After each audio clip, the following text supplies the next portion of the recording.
Bonjour et bienvenue dans ce nouvel épisode de notre soirée de podcast, une initiative du réseau des femmes leaders pour le développement avec le soutien d'Amplify Change. Aujourd'hui, nous allons aborder un thème fondamental mais souvent mal compris, l'avortement comme une composante intégrée de santé sexuelle et reproductive. Trop souvent présenté comme un acte isolé ou controversé, l'avortement est pourtant une partie essentielle d'un parcours de soins au même titre que la contraception, le suivi de grossesse ou l'accouchement. En le remplaçant dans ce continuum de soins, on comprend mieux ses enjeux médicaux, sociaux et humains. Avec nous, Madame Gemma Tordino qui nous aidera à mieux comprendre pourquoi l'accès à l'avortement sécurisé ne peut être dissocié d'une politique de santé globale, inclusive et respectueuse des droits. Alors, Madame Gemma, bonjour. Bonjour, monsieur le journaliste. Veuillez vous présenter, s'il vous plaît. Je réponds au nom de Tordino Degeno Agathe Gemma. Je suis juriste d'affaires, professeur certifié de droit et enseignant à l'université. Je suis conseillère municipale de la ville de Porto Novo et je suis présidente en charge de la coopération décentralisée et des liaisons avec les institutions. Je suis alors d'office membre du conseil de supervision de la ville de Porto Novo. Je vous remercie. Passons directement au sujet qui nous intéresse. Alors, Madame Tordino Degeno Gemma, qu'entend-on précisément par santé sexuelle et reproductive? Merci, monsieur le journaliste. Vous m'avez demandé ce que c'est que la santé reproductive et sexuelle. À toutes les étapes de la vie, chaque personne a le droit d'avoir accès à des services de santé pour bien vivre sa vie et sa sexualité, pour être accompagnée dans ses choix et répondre à ses besoins reproductifs et sexuels. Agir en faveur du respect du droit à la santé et de l'accès universel aux services de santé sexuelle et reproductive, je veux parler du droit à la santé sexuelle et reproductive, DSSR. Il s'agit dans ce contexte de promouvoir l'éducation sexuelle, promouvoir l'accès à la prévention et la prise en charge des grossesses non désirées. Il s'agit aussi d'intégrer l'identification et la prise en charge pluridisciplinaire des VLG à tous les niveaux des services de DSSR, notamment en situation de crise. Il s'agit aussi d'autoriser l'accès aux services de planning et de prévention du cancer du col et de l'utérus. Je vais avancer quelques chiffres pour étayer ce que je dis. Chaque année, plus de 120 millions de femmes et de filles sont sujettes à des grossesses non désirées, qui proviennent par exemple de viols, de stigmatisation, et qui proviennent aussi de non-disponibilité de services d'avortement, ce qui amène des difficultés et des difficultés aussi en matière de la contraception. Et cela amène des conditions précaires. 40% des femmes dans des pays en âge de procréer vivent dans des pays qui supportent des restrictions aux lois en matière d'avortement. Parfois, la non-disponibilité de bons plateaux techniques spécialisés, et nous avons aussi constaté que 25 millions de cas d'avortement non sécurisés sont perpétrés. Choisir d'avorter ou de choisir de mener à terme sa grossesse est devenu légal. Les violences liées au genre font légion. 70% de risque de décès en couche dans les pays sous-développés et 90% plus élevé dans les pays moins développés à cause des conditions d'accouchement. Pour continuer, les besoins en protection en matière de DSSR doivent être protégés et sécurisés. Les survivants de VLG doivent être libres de se confier et de suivre les soins adéquats à chaque type de VLG. 300 000 de femmes luttent sans succès contre le cancer de l'utérus et le cancer des seins. 90% de ces cas proviennent des pays à revenus faibles ou intermédiaires. Prévenir et prendre en charge le cancer devient crucial dans les pays à revenus faibles. En définitive, quand les droits de santé sexuelle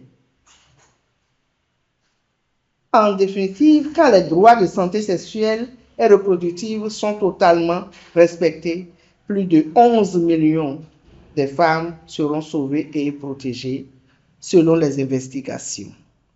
Le tiers des décès maternels seront réduits. 2 tiers de grossesses non désirées.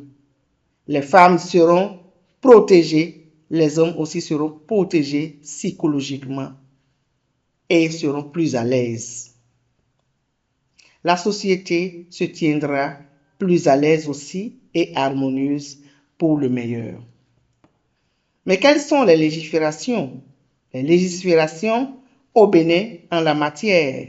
Qu'est-ce qui autorise la possibilité d'avorter de façon médicale au Bénin? Nous avons notre constitution en ses articles 23, 24, 26 qui autorise la femme à être elle-même et à jouir pleinement de son corps comme elle aurait voulu. La loi 2023 et celle de 2021 protègent aussi la femme, la jeune fille. Il y a le protocole de Maputo en son article 14 qui protège amplement la femme et nous avons ratifié ce protocole en 1919 au Bénin. Donc, en définitive, la santé reproductive et sexuelle de la femme importe pour notre société et est universelle. Dans tous les pays et à tous les niveaux, nous devons protéger la santé reproductive et sexuelle. Je vous remercie. Madame Todjino Degueno, dans ce continuum de soins en santé sexuelle et reproductive, où se situe l'avortement et comment interagit-il avec les autres aspects comme la contraception et le suivi de grossesse? Merci, monsieur le journaliste. L'avortement est une interruption volontaire d'une grossesse. Un droit remis chaque jour en question. Un droit qui n'est pas souvent accepté. Tandis que la contraception est un moyen de prévenir la grossesse. Plusieurs méthodes concourent à la contraception. Parfois, on peut aller à la méthode stérilée, à la méthode de chapelet, la prise de comprimés adéquate et aussi la puce dans les bras. Le suivi de la grossesse intervient lorsque la mesure de contraception n'est pas prise, l'avortement n'est pas intervenu et que la grossesse suit son cours. Vous voyez, le cours normal amène à l'accouchement. Donc, le suivi de la grossesse devient chose nécessaire afin de protéger la santé de l'enfant et celle de la mère. Les soins prénataux et postnataux sont aussi nécessaires. Et l'avortement, la contraception et le suivi de la grossesse sont liés et amènent à un port. Soit on amène à l'avortement ou on amène au suivi qui nous donne l'enfant. Donc, ça dépend du choix que la mère a pris et veut ou non amener sa grossesse au terme. Merci. Merci, Madame Todjino Degueno Chema, pour ces éléments de réponse que vous apportez sur la santé sexuelle et reproductive. Tout le plaisir pour moi. Alors, Madame Todjino Degueno, pourquoi est-il essentiel de considérer l'avortement non pas comme un événement isolé, mais comme une partie intégrante des soins de santé reproductive? Oui, l'avortement non comme un événement isolé, mais comme une partie intégrante des soins de santé reproductive. Dans des cas où le maintien et le suivi de la grossesse pourraient porter préjudice soit à la santé physique ou psychologique de la mère ou à celle de l'enfant, l'avortement peut intervenir. Et lorsque l'avortement intervient, dans ces cas de nécessité, la femme peut choisir d'opter pour un avortement sécurisé, médicalisé, qui constitue et peut être considéré comme un soin de santé reproductive. Lequel soin qui permettra à la mère de survivre ou d'empêcher les malformations. Donc l'avortement, dans ce cas, est perpétré par des spécialistes qui connaissent la chose, qui savent le faire pour éviter la mort, l'ablation de l'utérus et beaucoup d'autres dégâts sur la santé de la femme. Les stigmatisations et aussi la paix dans le couple. Parce que lorsque vous perpétrez un avortement clandestin, ça peut amener à ne plus concevoir. Et lorsque le mari, quant à lui, veut un autre enfant, là, cette femme est bloquée et le mari sera obligé d'aller chercher ailleurs. Et ça cause des crises au niveau des couples, des familles et détruisent les couples. Selon vous, Madame Otodino Degenogema, Oui. comment les politiques publiques et les législations influencent-elles l'intégration de l'avortement dans le continuum de soins? L'intégration de l'avortement comme dans le continuum des soins, pourquoi dit-on cela souvent? On le dit parce que 25 millions de femmes avortent chaque année. 22 millions pratiquent l'avortement médicalisé et les autres pratiquent l'avortement clandestin. Et les pouvoirs publics dont vous parlez ont légiféré en la matière et ont fait des textes de loi sur le plan du droit positif ou du droit international pour légiférer l'avortement sécurisé afin d'éviter les avortements clandestins qui amènent beaucoup de femmes à laisser la vie et à passer au trépas. Donc, des plateaux de soins et des médecins spécialistes sécurisent l'avortement et protègent la santé maternelle, psychologique et physiologique. On parle de l'IVG médicamenteuse, de l'avortement chirurgical et autres. Les OSC aussi travaillent dans ce domaine pour favoriser l'avortement médicalisé, sécurisé, protégé, afin de protéger la gente féminine. Nous tirons ainsi donc une fière chandelle à RFLD qui, d'année en année, travaille et porte le flambeau de ceux qui travaillent pour l'avortement sécurisé, médicalisé, afin de vulgariser ces tests, afin de vulgariser ce qu'on doit faire par rapport à l'avortement médicalisé. Je tire aussi une fière chandelle au planning familial au Bénin, qui est une organisation qui travaille en la matière et qui reçoit les femmes et qui les oriente, les traite et travaille avec les femmes pour le meilleur. Pour illustrer ce fait, Madame Todino Degenogema, quel rôle les professionnels de santé, médecins, sages-femmes jouent-ils dans l'offre de soins complets incluant l'avortement? Oui, là c'est le corps médical. Le corps médical travaille pour sécuriser la santé de la femme avant, pendant et après l'avortement. Les IVG peuvent être pratiquées 7 semaines. Les IVG médicamenteuses peuvent être pratiquées à 7 semaines de grossesse. Le corps médical aussi travaille pour booster la santé mentale de la mère.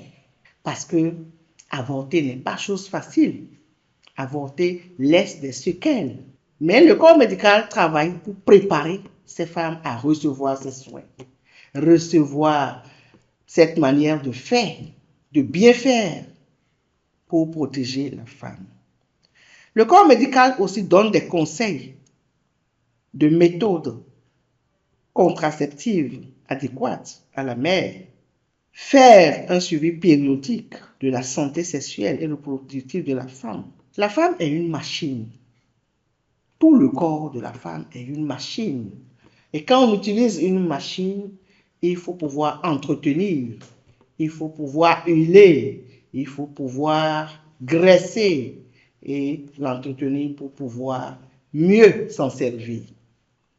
Ceci facilite de ce fait l'autonomisation de la femme, l'autonomisation de la femme qui apporte l'évolution dans la cité.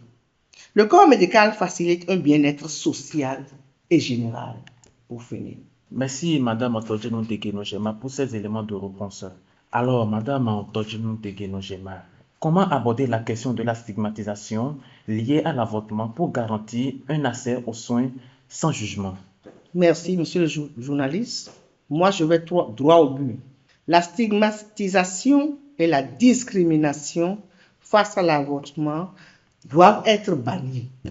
La loi donne libre cours à la femme de gérer son corps au mieux et empêche toutes sortes de stigmatisation. Donc, comment lutter contre la stigmatisation?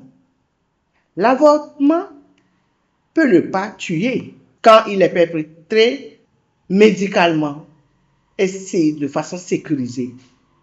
Tandis que l'avortement clandestin et à risque peut tuer facilement. Beaucoup de filles s'adonnent à l'avortement non sécurisé et ceci amène des problèmes psychiques et physiologiques dans le monde scolaire. Les jeunes artisans, les femmes de façon générale perpètrent l'avortement et il est souhaité que l'avortement soit de façon médicale et sécurisé pour éviter toutes sortes de déconvenues qui jouent sur la famille. Lorsque dans une famille, la mère réalise un avortement non sécurisé parce qu'elle serait en train de fuir et d'éviter les stigmatisations, lorsqu'elle va partir, elle va mourir. On ne sait jamais qui est-ce qui va s'occuper de sa progéniture qui est déjà là. Alors que si elle pouvait le faire de façon médicalisée, elle serait encore là pour s'occuper des enfants qui sont là. Quelle information et quel accompagnement devraient être proposés aux personnes envisageant ou ayant recours à un avortement dans le cadre de ce continuum de soins? Il urge de continuer à vulgariser des séances contre des stigmatisations et toutes sortes de discriminations, devant freiner l'accès aux soins et à l'avortement médicamenteux. La stigmatisation peut amener la mort, mais l'avortement peut sécuriser la santé. Je l'ai dit tout à l'heure. Les personnes qui envisagent avoir recours à l'avortement doivent choisir l'avortement sécurisé en allant dans un centre de soins spécialisé où elles peuvent trouver un bon plateau technique pour la pratique. Éviter l'avortement clandestin qui constitue en des pratiques douteuses et mortelles. Parfois, nous savons comment ça se pratique. Parfois, c'est des potions qu'on envoie dans le sexe de la femme ou bien du fer qu'on envoie dans le sexe de la femme pour pouvoir prétendre enlever la grossesse alors que c'est la mère qu'on est en train d'assassiner de cette manière. Faire fi des stigmatisations et sur le conseil des médecins spécialistes. Vulgariser tout ce qui concerne l'avortement médicalisé, sécurisé. Et je demanderai aussi à ces personnes de chercher à comprendre les lois qui leur permettent d'agir en la matière. Selon vous, Madame Antojinou Tegenogema, comment la contraception Post-avortement s'inscrit-elle dans la continuité des soins et contribue-t-elle à la prévention des grossesses non désirées? La contraception est déjà le fait d'utiliser des méthodes adéquates pour empêcher la nidation, pour empêcher la grossesse. La contraception post-avortement permet à la femme de se protéger et de ne plus tomber enceinte et avoir des grossesses non désirées. Elle permet à la femme de planifier les naissances. Elle permet d'éviter les grossesses répétées et les risques de mort. Chez les jeunes filles, la contraception évite les grossesses précoces et surtout en milieu scolaire et au niveau des apprentis aussi. Ceci entrave leur avenir et freine le développement de la femme et par ricochet celle de la société. Donc la contraception est une bonne chose. Après l'avortement sécurisé, je veux bien sûr dire, il faut vite choisir une méthode de contraception adéquate pour éviter de tomber encore dans le fait. Comment l'éducation sexuelle complète peut-elle contribuer à une meilleure compréhension de l'avortement au sein du continuum de soins?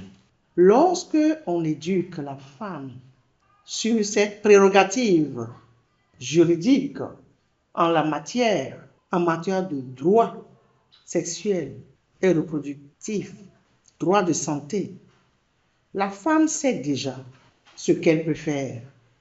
Elle connaît ses limites. Lorsqu'elle est éduquée, elle sait qu'il faut aller à des mesures de prévention avec la contraception. Et là, lorsqu'elle est au niveau de ceux qui vont pratiquer la contraception, on lui fera adopter la mesure ou la méthode qui lui convient. D'autre part, les sensibilisations, les communications sur les communications éduquent de façon complète la femme.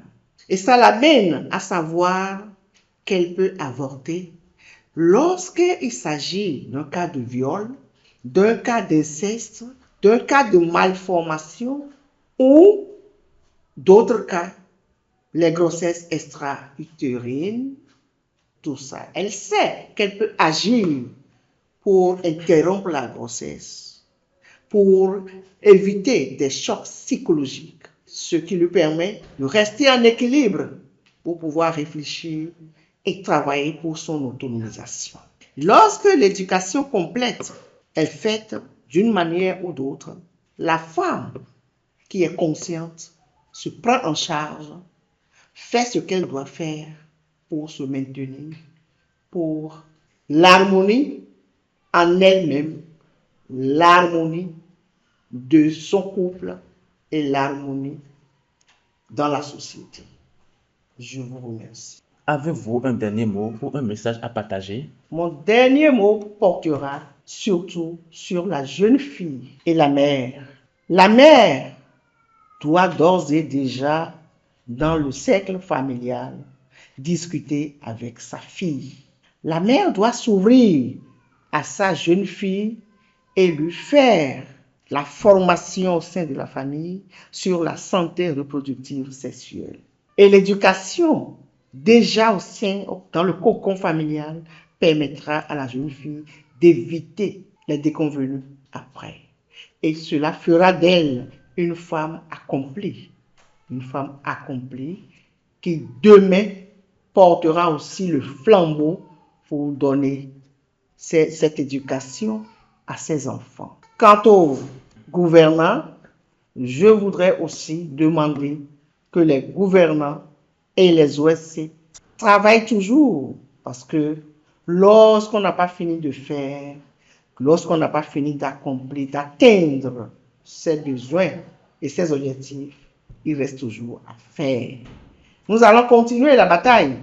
Nous allons continuer dans le sens de garantir une santé reproductive et sexuelle à la femme pour le meilleur dans notre société. Je vous remercie.